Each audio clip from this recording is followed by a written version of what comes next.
ఒప్పుకుంటూ వచ్చావు, మళ్ళీ ఏం వార్త మోసుకొచ్చావేమిటి?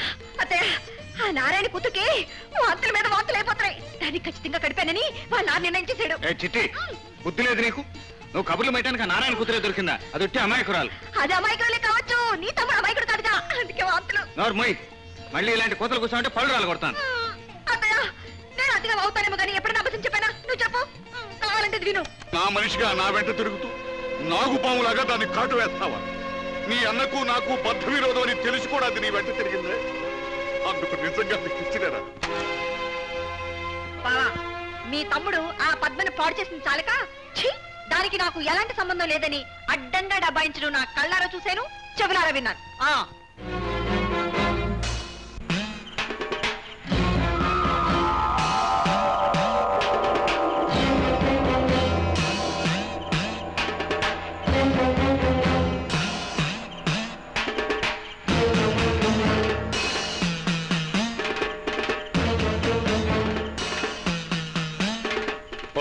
శేఖర్, ఆనాడు నీ అన్న నా ఇంటి ముందు కర్ర పాతమన్నప్పుడు నువ్వు పాతలేదు. నేను నా కూతుర్ని నిన్ను పెళ్లి చేసుకోమని అడిగినప్పుడు పాతావు. అంటే నేనేదైనా దౌర్జన్యం చేస్తే నా ఒంటి మీద ఈ కర్ర విరుగుతుందనేక? ఏ కర్రతో అయితే నన్ను బెదిరించాలని చూశారు, ఆ కర్రతోనే నిన్ను, నీ అన్నని, నీ వంశం మొత్తాన్ని సజీవ దహనం చేస్తాను.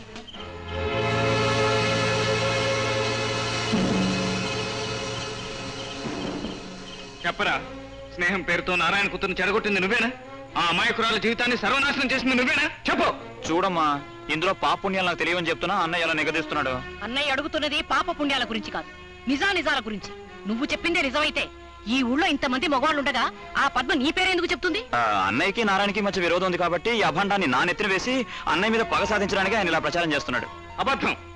ఆ నారాయణకి నా మీద పగ ఉండొచ్చు, ఆ పగ సాధించడానికి ఎన్ని పన్నాగాలైనా పన్నుండొచ్చు. కానీ శత్రువు మీద పగ తీర్చుకోవడానికి తన ఒక్కగానొక్క కూతురు జీవితాన్ని అప్రదిష్ట పాలు చేసే నీచుడు కాదురా ఆ నారాయణ. ఊళ్ళో ఎంతో మంది ప్రయోజకులుండగా వ్యసనాలు తప్ప వ్యక్తిత్వం లేని నీలాంటి వాడికి ఆ నారాయణ తన కూతుర్నిచ్చి ఎందుకు పెళ్లి చేయాలనుకుంటున్నాడు? ఆఖరిసారిగా ఒకే మాట చెప్తున్నాను, జాగ్రత్తగా గుర్తుంచుకో. నారాయణ ఎలాంటి వాడైనా వాడి కూతురికి నీ వల్ల అన్యాయం జరిగింది. మా మధ్యనున్న పగ కంటే నా తమ్ముడుగా నువ్వు చేస్తున్న అన్యాయం ఘోరమైంది. ఎట్టి పరిస్థితుల్లోనూ ఆ నారాయణ కూతురుతో నీ పెళ్లి జరిగి తీరుతుంది. రేపు ఉదయంలోగా నువ్వు చేసిన తప్పు ఒప్పుకున్నావా? సరే సరే, లేకపోతే కాళ్ళు చేతులు కట్టేసైనా సరే నీకు ఆ పెళ్లి జరిపిస్తాను.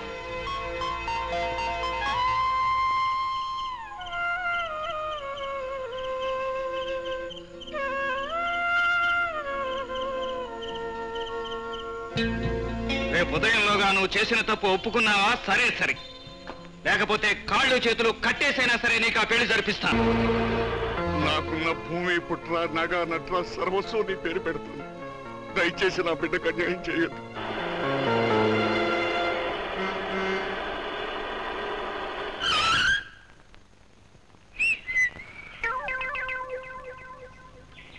శేఖర్ దొరగారు ఊళ్ళోకి దిగబడ్డారన్నమాట. ఏమిటి నారాయణ ఇంట్లో పెడుతున్నాడు?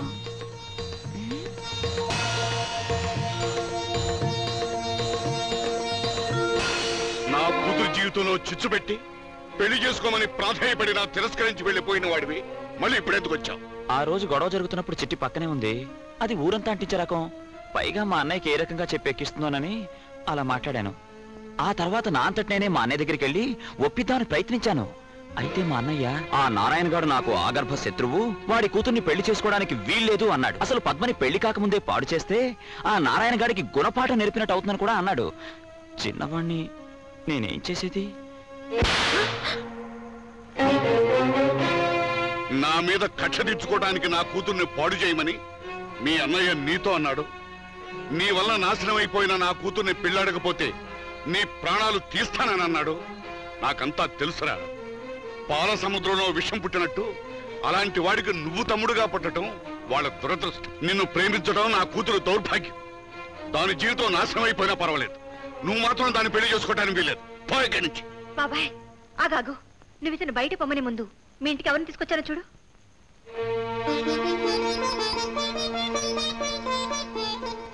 మా తమ్ముడు చేసిన దానికి నేను క్షమాపణ చెప్పుకుంటున్నాను. మీ పద్మం చేసుకోవటానికి వాడంతటి వాడే మీ ఇంటికి వచ్చాడు గనుక మా తమ్ముడికి మీ పద్మనిచ్చి పెళ్లి జరిపిస్తే బాబు, నాగుపాము విష జంతువు అయినా అది పరమేశ్వరుడి మెళ్ళలో ఉన్నప్పుడు పవిత్రంగానే ఉంటుంది. శేఖర్ అలాంటి వాడైనా అతను నీ తమ్ముడు గనక నా కూతురునిచ్చి పెళ్లి చేయడానికి ఇష్టపడుతున్నాను బాబు.